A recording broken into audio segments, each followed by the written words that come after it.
वक्रतुंड महाकाय सूर्यकोटि संप्रभ निर्विघ्नं कुरु मे देव सर्वकार्येषु सर्वदा। त्वमेव माता च पिता त्वमेव, त्वमेव बन्धुश्च सखा त्वमेव, त्वमेव विद्या द्रविणं त्वमेव, त्वमेव सर्वं मम देव देव। हे प्रभु, मैं ज्ञानहीन होते हुए, कर्महीन होते हुए, भक्तिहीन होते हुए आपके कथा का रसास्वादन करना और कराना चाहता हूं। इसके लिए कहीं गलती हो तो उसके लिए क्षमा प्रार्थी हूं। जय श्री राम। पिछले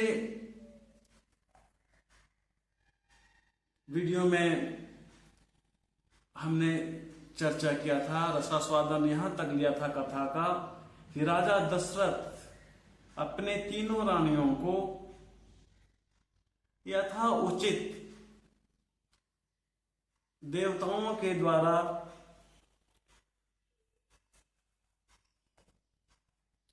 प्रसाद के रूप में दिए गए खीर को रानियों में बांट देते हैं और रानियों में बांट देने के बाद अब उस समय का इंतजार रहता है जब श्री हरि मानव रूप में अवतार लेकर नर लीला करने के लिए आएंगे। उस समय का इंतजार सभी रानियों को, सभी अयोध्यावासियों को राजा दशरथ के साथ इंतजार था। समय का चक्र चलता गया, चलता गया, चलता गया और अंत में वो समय आ गया। वो समय आ गया जब श्री हरि मानव रूप में, नर रूप में अवतार लेंगे। तब तक सभी रानियां राजा के महल के यथाशक्ति शोभा बढ़ा रही थी। शोभा बढ़ाने से मतलब यहां है कि सभी रानियों का व्यवहार अतिशील था, शीतल था, संस्कार से ओतप्रोत था, चेहरे पे तेज थी। ऐसे व्यवहार, ऐसा रूप लेकर महल की शोभा बढ़ा रही थी।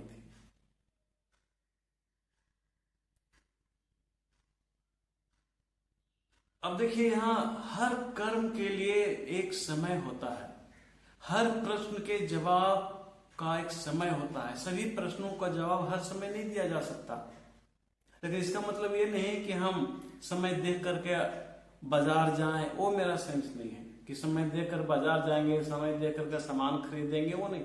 एक विशेष कार्य के लिए एक विशेष समय का होना जरूरी है। एक विशेष प्रश्न के लिए एक विशेष समय का अनुकूल होना जरूरी है। अगर मैं महाभारत से आपको उदाहरण दूं तो जब राजा शांतनु एक बार सुबह सुबह घूमने के लिए निकले हुए थे तो नदी के किनारे से गुजर रहे थे तो माता गंगा पर उनका नजर पड़ गया और शांतनु का दिल माता गंगा पे चला गया। माता गंगा से शांतनु पूछते हैं कि देवी, मैं हस्तिनापुर का राजा हूं,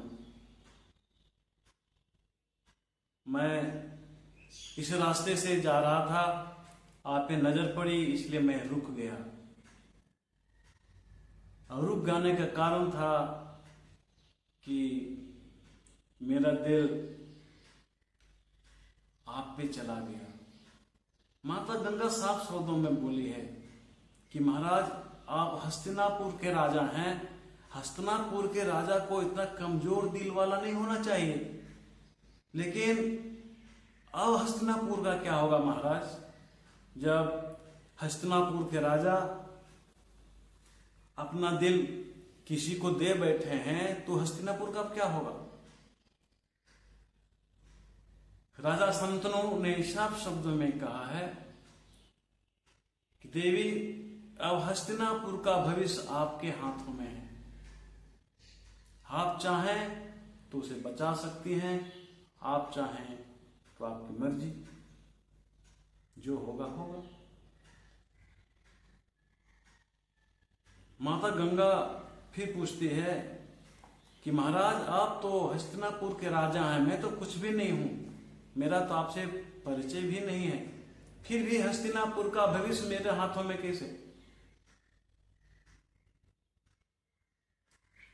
ये तो माता गंगा जानबूझ के पूछ रही थी, उनको तो सब कुछ पता था कि क्या होने वाला है, इसीलिए तो माता गंगा जानबूझ के राजा शांतनु के रास्ते में आ गई थी कि राजा शांतनु हमको देख ले, क्योंकि ये सब पहले से सुनियोजित था, सब प्रोग्राम पहले से बना हुआ था। ये पिछले जन्म का एक श्राप के कारण राजा शांतनु को, माता गंगा को भूतल पे आना पड़ा था, जमीन पे आना पड़ा था एक श्राप के कारण, इसलिए माता गंगा को सब कुछ पता था। राजा शांतनु फिर पूछते हैं कि देवी, आपको तो केवल हाँ और ना में जवाब देना है, आपको तो समझ जाना चाहिए कि मेरा प्रश्न क्या है, मेरी उलझन क्या है, जिसका जवाब हाँ और ना में है कि हाँ, आप हस्तिनापुर के भविष्य को बचा सकती हैं या नहीं। माता गंगा ने वहां यही जवाब दी है कि महाराज, इसका जवाब मैं कल दूंगी, आज नहीं। राजा शांतनु फिर कहते हैं कि देवी, कल क्यों, आज क्यों नहीं? माता गंगा कहती है कि राजन, हर प्रश्न के जवाब का एक मुहूर्त होता है, एक समय होता है। हर प्रश्न के जवाब का मतलब यहाँ है कि विशेष प्रकार का प्रश्न अगर हो तो उसका एक मुहूर्त होता है, एक समय होता है। हर समय हर प्रश्नों का जवाब नहीं दिया जा सकता। आप जो प्रश्न किए हैं उसका भविष्य में जान रहा हूं, उसका अर्थ मैं समझ रही हूं कि आप कहना क्या चाह रहे हैं, इसलिए इसका जवाब का एक मुहूर्त होता है, होगा। आप कल इसका मैं जवाब दूंगी। ठीक उसी तरह से राजा दशरथ की तीनों रानियां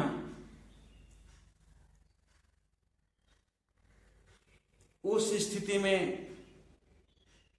आ चुकी थी कि राजा के महल में बच्चों की किलकारियां गूंजने वाला था। अब राजा दशरथ के महलों में बच्चों की किलकारियां गूंजने वाली थी। अब राजा दशरथ ये नहीं कह सकते थे कि मैं वंशहीन ही रहूंगा, नहीं, अब ये वंशहीन शब्द हमेशा हमेशा के लिए दफन हो गया। वो समय आ गया जब श्री हरि विष्णु को नर रूप में अवतार लेना था। यहां पर तुलसीदास जी कहते हैं, योग लगन ग्रह बार तिथि सकल भये अनुकूल, चर अरु अचर हर्ष जुत राम जन्म सुख मूल। योग, लगन, ग्रह, वार, दिन जिसको कहते हैं, और तिथि सभी अनुकूल हो गए।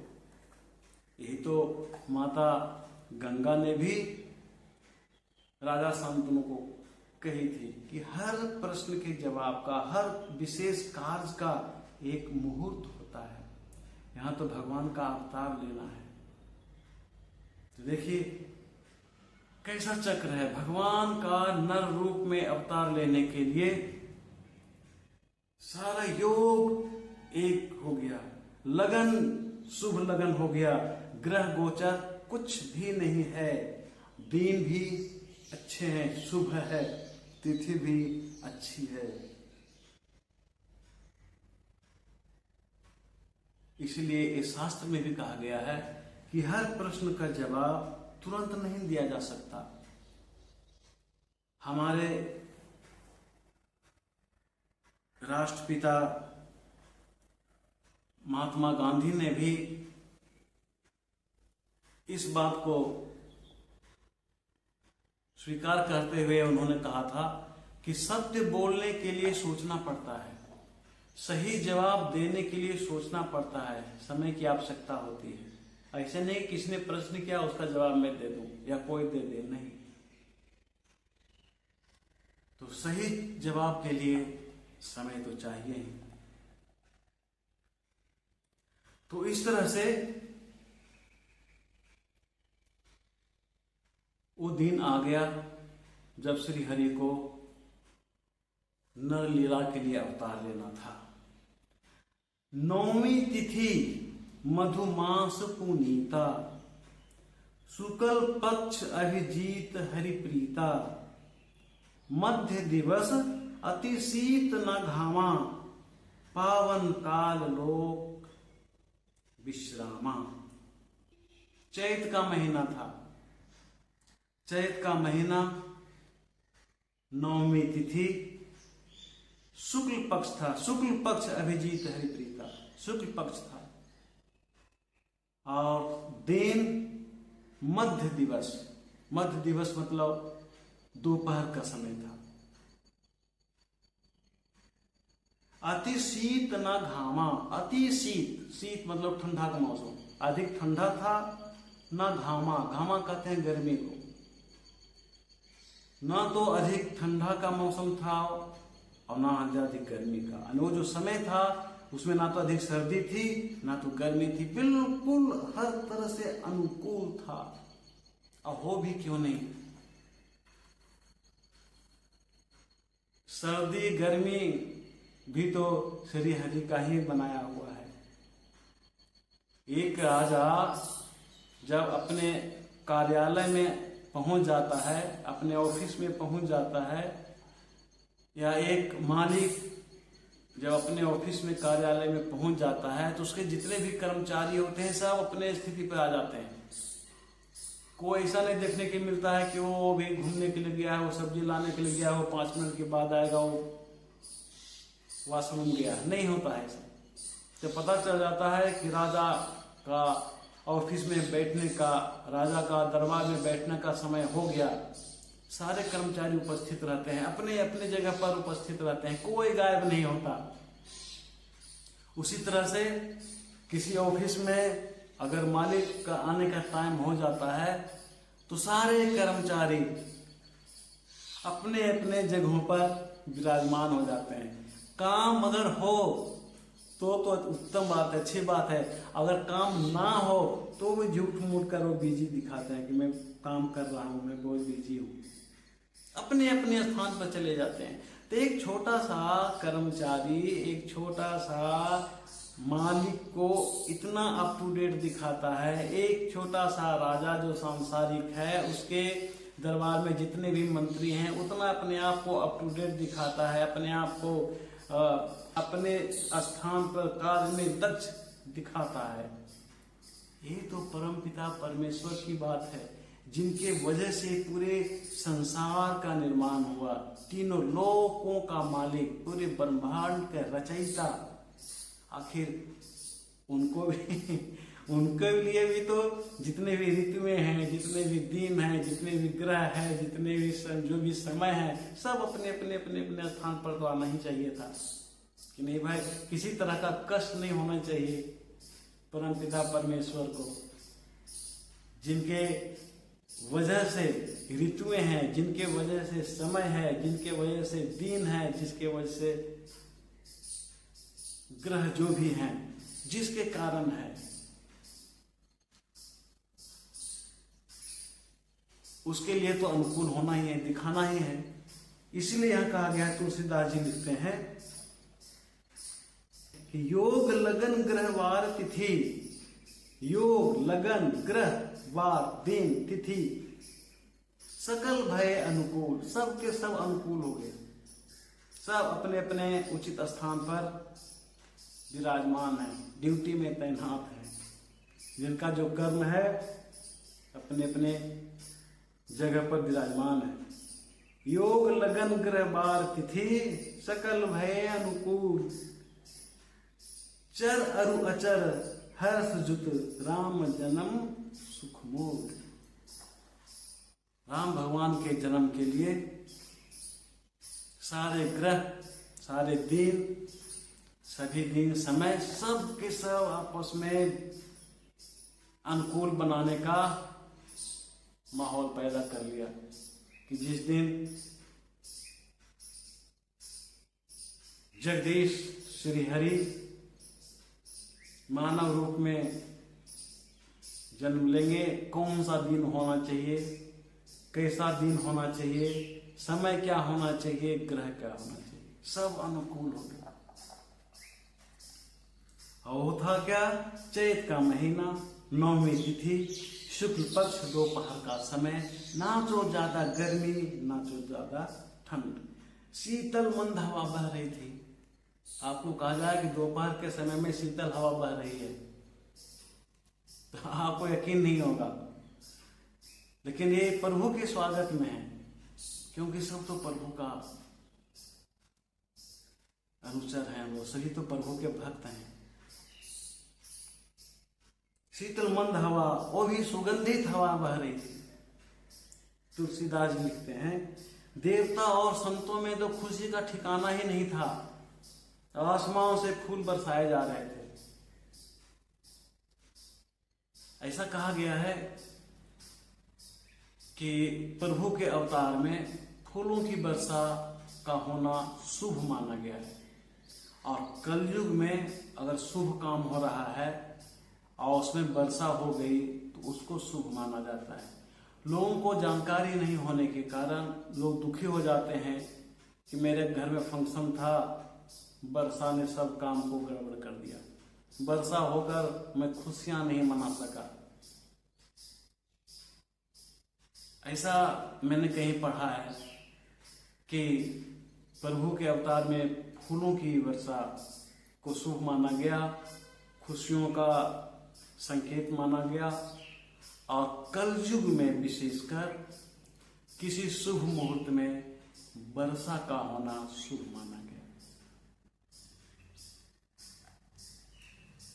जितने भी नदियां थी सब में उफान था, सभी बह रही थी खुशियों से, सब में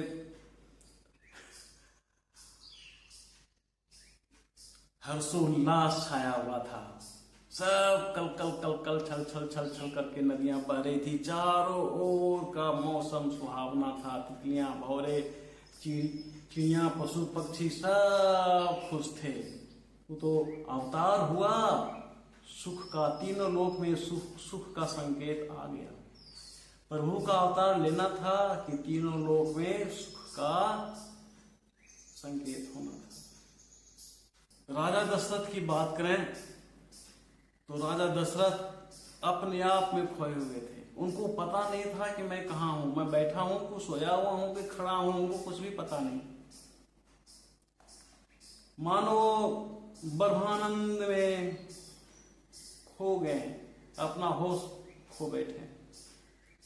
उनको कोई सुना भी रहा है तो कुछ सुनने के लिए तैयार नहीं। इतने खुश हैं, इतने खुश ही हैं, इतने खुश ही हैं कि उनको कुछ भी सुनने का अवसर नहीं। बस उनको इतने जानकारी मिल गई कि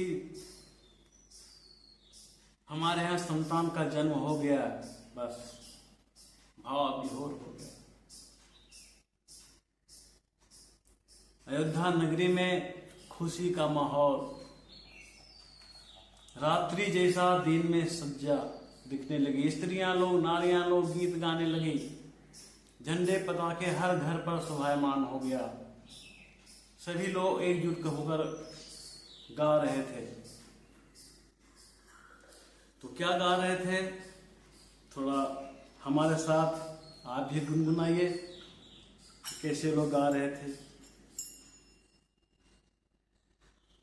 भय प्रकट कृपाला दीन दयाला कौशल्या हितधारी, हर्षित महतारी मुनि मनहारी अद्भुत रूप विचारी लोचन अभिरामा तनु घन श्यामा निज आयुध भुजचारी भूषण बनमाला नयन विशाला शोभा सिंधु खरारी कह दोई कर जोरी स्तुति तोरी के विधि करो अनंता माया गुण ज्ञानातीत अमाना वेद पुराण अनंता करुणा सुख सागर सब गुण आगर देई गावहि श्रुति संता सो मम हित लागी जन अनुरागी भय उपकट श्रीकंता।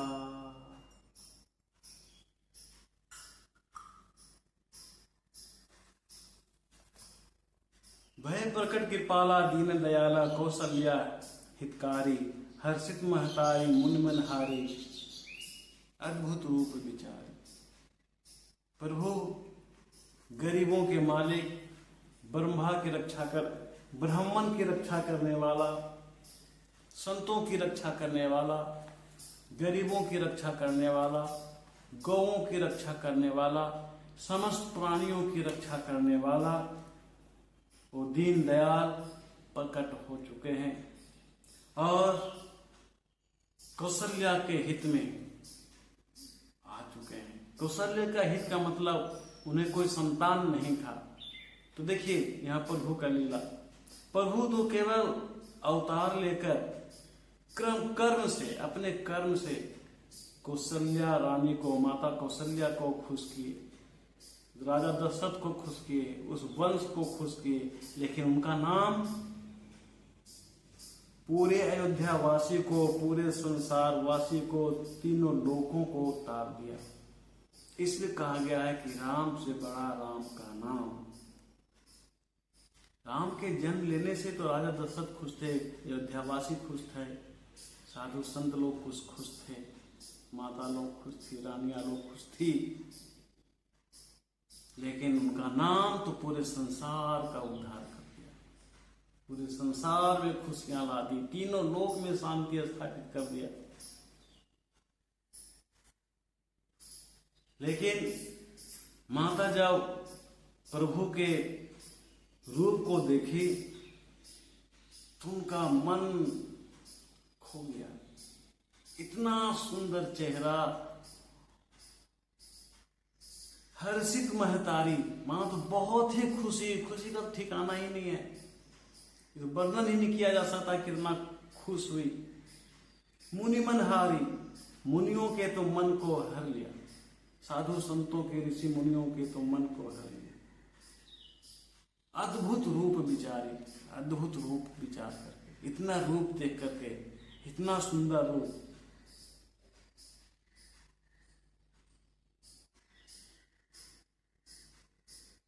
सुंदर आंखें, श्यामला शरीर, चार भुजा, और मजे की बात है भूषण वनमाला नयन विशाला शोभा सिंधु खरारी। आभूषण वनमाला के साथ उन्होंने जन्म लिया। यह देखकर माता थोड़ा सा विचलित हो गई कि एक जब बच्चा जन्म लेता है तो ऐसा तो जन्म नहीं लेता, चार चार भुजा हो, आभूषण सहित हो, आभूषण वनमाला पहने हुए हो, इस तरह का बच्चा तो जन्म लेता है तो रोता है, लेकिन यहां तो अद्भुत खेला है। कह दुई कर जोरी अस्तु तेरी के विदु करो अनंता। माता कह रही है हाथ जोड़कर कि हे आप तो अनंत हो, मैं आपकी लीला को नहीं जानता, आपका तो गुणगान वेद और पुराण में है कि आप माया गुण और ज्ञान से परिमाण रहित है और सीमित है, जिसका कोई सीमा ही नहीं है। जिसके माया की सीमा ना हो, जिसके गुणों की सीमा ना हो, जिसके ज्ञान की सीमा ना हो, आप तो वो है, अतुलनीय है। फिर ऐसा रूप आप हमें क्यों दिखा रहे हैं? इसलिए माता उतावला हो जाती है और परेशान हो जाती है और चाहती है कि मैं अपने बच्चे का शिशु का ही रूप देखूं, जो एक शिशु जैसा होता है, बच्चा जैसा होता है, वैसा रूप देखने के लिए चाह रही थी। ऐसा ही हुआ था जब कृष्ण भगवान अवतार लिए थे। तो आपको याद होगा कि एक बार श्री कृष्ण भगवान बचपन में ही माँ के साथ तालाब को गए थे नहाने के लिए। माता यशोदा श्री कृष्ण को नटखट गोपाल को तालाब के किनारे बैठा दी थी, अपनी चली गई स्नान करने के लिए। इधर नटखट गोपाल क्या करने लगे? मिट्टी खाना शुरू कर दिए थे। यशोदा की सखियां लोग बोली कि दीदी दीदी तो नटखट है, मिट्टी खा रहा है। माता दौड़ते हुए आई और उसे डांटी, कह रहे बदमाश तो मिट्टी खा रहा है, निकालो मुंह से निकालो। नटखट गोपाल क्या करते हैं पता है?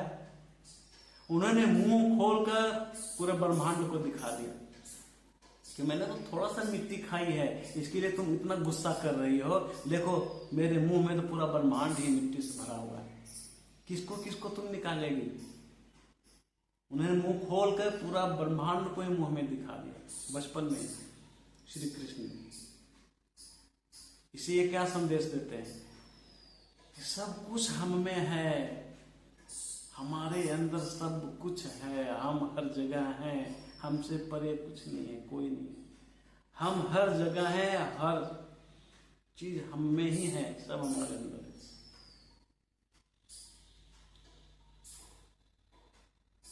इसलिए माता फिर से कहती है,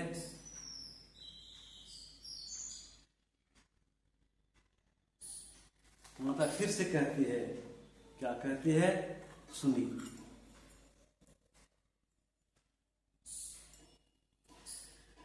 माता पुनि बोली सोमति डोली, तजऊ तात यह रूपा, की जय शिशु लीला अति प्रिय शीला, यह सुख परम अनुपा। सुनि बचन सुजाना रोदन गाना, कोई बालक सुर भूपा, यह चरित जगावहि हरिपद पावहि, तेन परहि भवकूपा। ध्यान दीजिए यहाँ पे, माता पुनि बोली सोमति डोली, तजहूं तात यह रूपा। माँ कहती है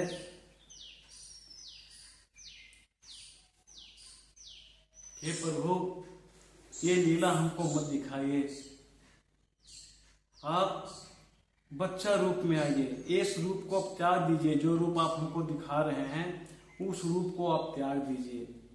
और जैसे साधारण बच्चे जन्म लेते हैं तो उनकी जो व्यवहार होता है, उनका जो प्रतिक्रिया होती है, वही आप कीजिए। सुनी बचन सुजाना रोदन डाना, होई बालक सुर भूपा, यह चरित जगावहि हरिपद पावहि, तेन परे भवकूपा।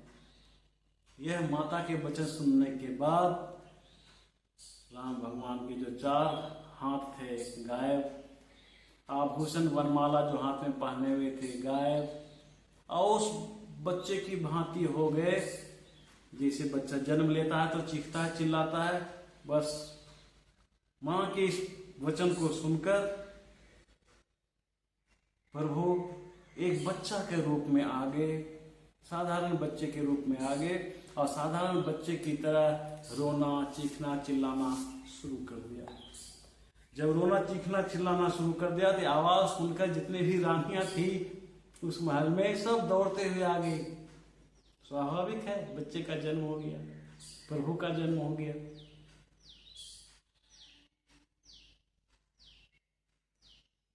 खुशियां छा गई पूरे महल में, पूरी अयोध्या में, किसी का पैर जमीन पे नहीं है, सब लग रहा हवा में दौड़ रही है इधर से उधर।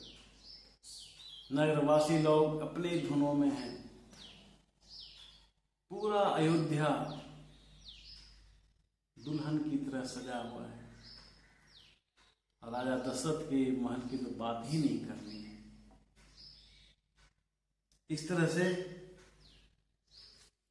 नर नारी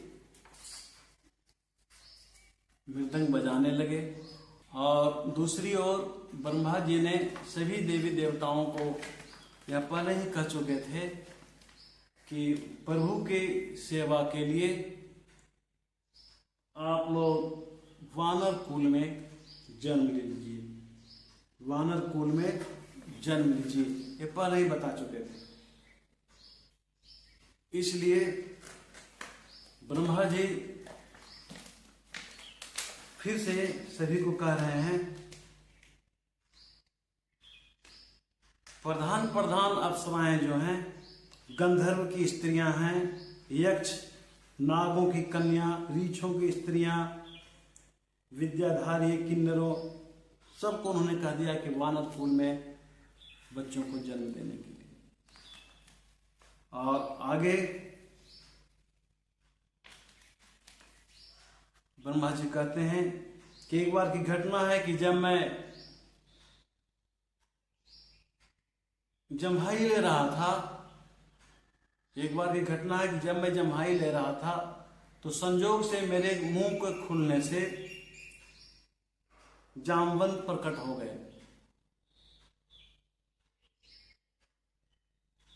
यक्षराज जामवंत प्रकट हो गए। इस तरह से मैंने जामवंत को अवतार दे दिया है। भगवान ब्रह्मा के यह कहने के बाद सभी देवताओं ने उनकी बात को माना और वानर रूप में अनेक बच्चे जन्म लिए। महात्मा ऋषि, सिद्ध, विद्याधर, नाग, सभी लोग जंगलों में वानर, भालू का रूप बनाकर पुत्र के रूप में, बच्चा रूप में इधर से उधर घूमने लगे। देवराज इंद्र ने वानर राज बाली को पुत्र रूप में जन्म दिया, जो महेंद्र पर्वत की तरह विशाल काया, विशाल रूप और काफी बलिष्ठ था, ताकतवर था। उसके बाद तपने वालों में भगवान सूर्य ने सुग्रीव को जन्म दिया।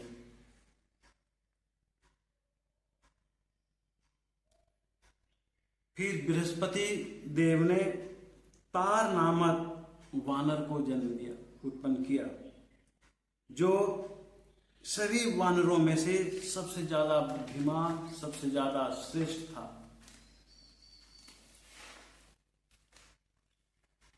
उसके बाद और तेजस्वी वानर हुआ गंधमादन वानर, जो कुबेर का पुत्र हुआ। कुबेर का पुत्र एक बहुत ही तेजस्वी वानर था जिसका नाम था गंधमादन।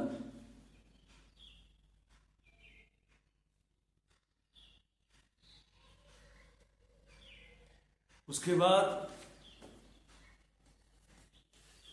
विश्वकर्मा भगवान ने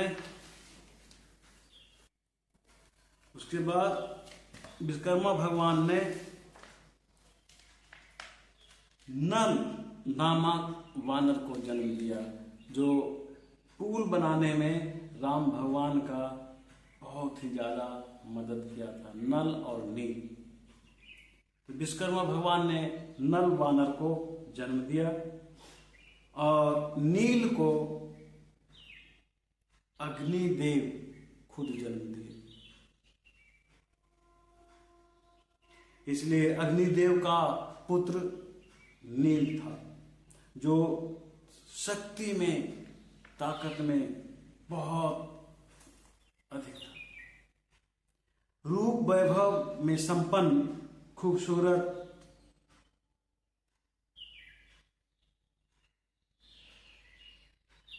मैंद और द्विद को अश्विनी कुमार ने जन्म दिया। इस तरह से सभी देवता लोग मिलकर वानरों की सेना तैयार करना शुरू कर दी। वरुण देवता ने सुषेण नामक वानर को उत्पन्न किया और महाबली पर्जन्य ने सरभ नामक वानर को जन्म दिया।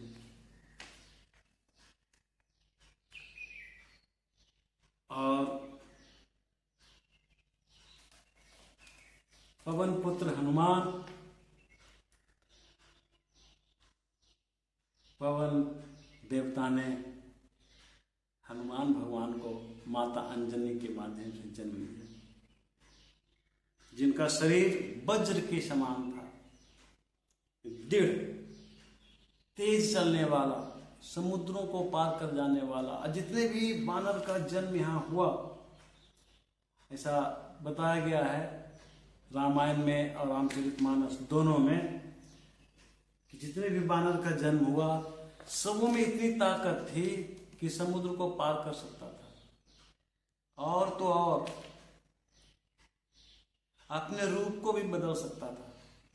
हनुमान जी श्रेष्ठ वानरों में से सबसे बुद्धिमान, जितने भी सर्वश्रेष्ठ वानर का जन्म हुआ उससे वे सबसे बुद्धिमान और बलवान थे। इस तरह से राक्षस राज रावण की वध के लिए हजारों वानरों का उत्पत्ति हुई। इस तरह से एक और देवी देवता मिलकर प्रभु की सेवा के लिए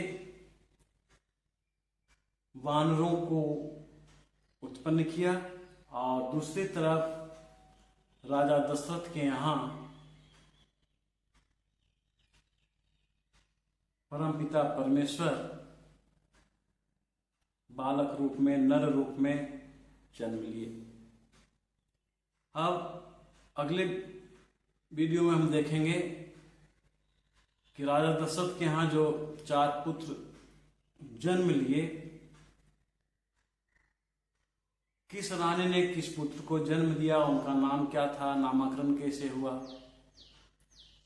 इसलिए हम आज का कथा का ये भाग यहीं पर विश्राम की ओर ले जाते हैं। और जैसा कि मैंने पिछले वीडियो में इशारा किया था कि अब सोमवार के साथ साथ शुक्रवार को भी 2 दिन हम प्रभु के इस कथा का रसास्वादन करेंगे। जय श्री राम।